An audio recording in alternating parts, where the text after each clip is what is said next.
Hello and welcome to HR Cafe. I hope everyone is doing well today. So I wanted to start with just telling you a little bit more about what we're trying to do with the HR Cafe.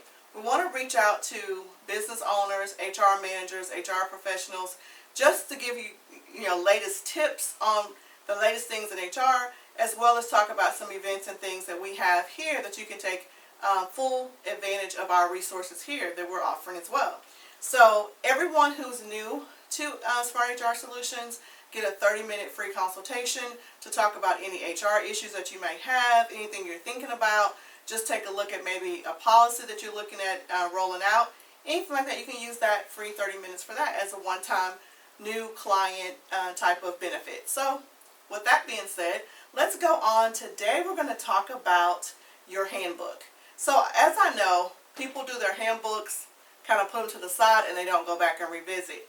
Well, you need to go back and revisit those because sometimes things change, laws change, your business might change, and that may no longer fit that handbook that you have. Your handbook should be a living, breathing document, okay? So it's really good to also have it available as an electronic copy. So as you make changes to it, you can send something out to your employees saying, hey, we've made a change to this policy.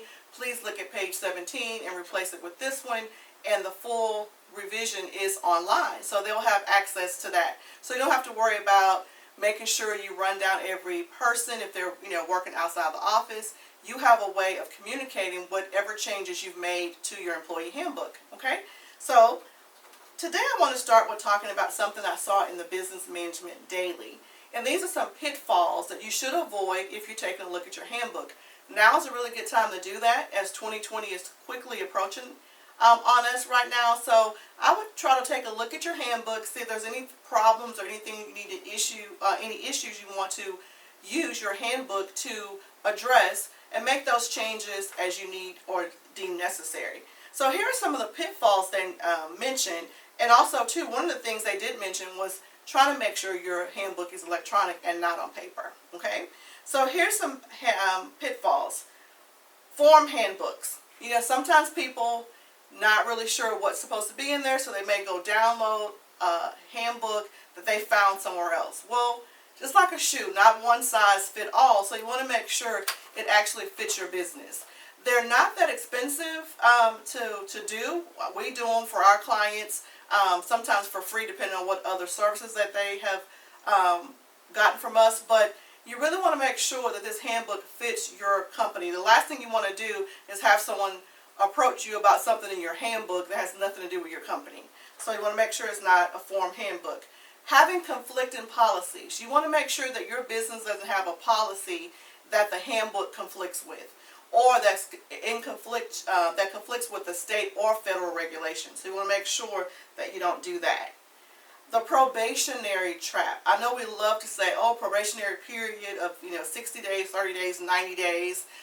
Sometimes that gives a little bit of a notion that that person, after they finish that probationary period, that they'll be a employee. So you don't want to set up a contract for an employee. You can say a introductory period where you see if it's a good fit for you, I see if it's a good fit for us, and then at that point, you guys will determine if they will continue to be employed at your company as a full-time, part-time, and whatever benefits each one of those have for you.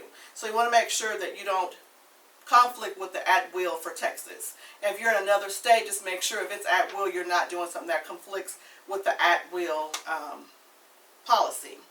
Also, being too specific sometimes kind of puts you in a box. So you want to make sure you leave some leeway, some wiggle room for your company to grow and do some different things, and you don't get put into a box, because that means you'll be changing your handbook every time there's a big change. So you want to make sure that you're putting a little bit of edge in there, so you're not making these changes too rapidly and too frequently.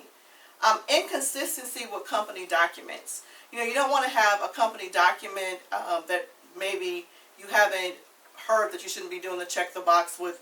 Have you had been convicted in the last whatever 3 years or whatever? Maybe you're using the wrong application, but your handbook says you don't discriminate and you don't do this. So make sure your policies your company policy, your company forms, everything aligns with your handbook. Everything should be in alignment with each other for your goals, your vision, what you're looking for your company. Having a no disclaimer on it. So basically, making sure your handbook is not a contract.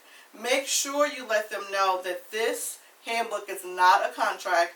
You're still at will, where they can leave without notice and you can let go without notice. Now, whether you have some different events upon a person's leaving your company and need to get back certain things, that's different. But make sure your handbook does not insinuate that this is an employment contract. You don't want to give attorneys any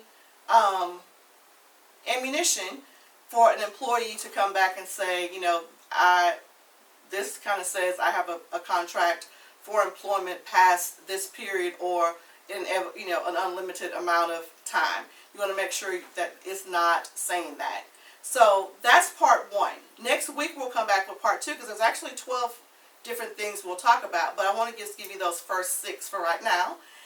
If you have any questions, please feel free to reach out to us. Our number is 713-999-1205. We're more than happy to talk to you, or you can go to our website and click on to our link to schedule an appointment. We're more than happy to speak with you. So, thank you so much for tuning in. Just want to remind you of our Total Wine event. It's Wine and Overtime. It will be November the 6th from 4 to 6 p.m. at Total Wine in Webster. We hope to see you there. Please use the link. There's only a few seats left available, so we hope to see you there. Again, thank you and have a great day.